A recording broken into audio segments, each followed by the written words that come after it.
بسم اللہ الرحمن الرحیم۔ السلام علیکم۔ ایک آدمی بشر حافظ رحمۃ اللہ علیہ کے گاؤں کا رہنے والا تھا۔ ایک دن وہ اپنے گدے پر سوار ہو کر جا رہا تھا۔ گدے نے راستے میں لیڈ کر دی۔ یہ دیکھ کر گدے کا مالک رونے لگا۔ کسی نے پوچھا، بھائی رو کیوں رہے ہو؟ کہنے لگا، میں رو اس لیے رہا ہوں کہ میرا دل کہہ رہا ہے کہ بشر حافظ رحمۃ اللہ علیہ فوت ہو گئے ہیں۔ انہوں نے گدے والے سے پوچھا، تمہیں کیسے پتا چلا کہ بشر حافظ رحمۃ اللہ علیہ فوت ہو گئے ہیں؟ گدے والے نے کہا، میں نے ایک چیز نوٹ کی تھی کہ یہ اللہ کا نیک بندہ ننگے پاؤں زمین پر چلتا تھا۔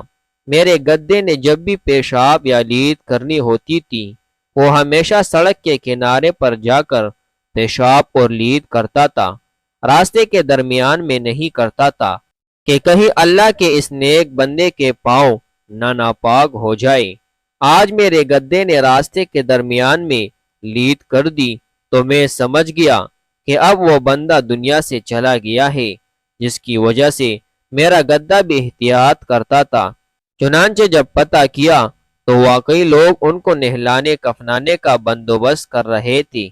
اللہ تعالیٰ کی قدردانی دیکھیے کہ انہوں نے اللہ تعالیٰ کی زمین پر ننگے پاؤں چلنے کا ارادہ کیا، اور اللہ تعالیٰ نے جانوروں کے دلوں میں بھی ڈال دیا کہ راستے میں گندگی نہ پھیلاؤ، ایسا نہ ہو کہ نجاست میرے مقبول بندے کے پاؤں پر لگ جائے۔ کسی نے خود حضرت بشر حافظ رحمۃ اللہ علیہ سے پوچھا، آپ ننگے پاؤں کیوں چلتے ہیں؟ اپنی اپنی سمجھ کی بات ہے۔ وہ جواب میں کہنے لگے، جب میں نے سچی توبہ کی اس وقت میرے پاؤں میں کچھ نہیں تھا۔ میں نے قرآن مجید میں پڑھا کہ اللہ تعالیٰ فرماتے ہیں، اور ہم نے زمین کو فرش بنایا۔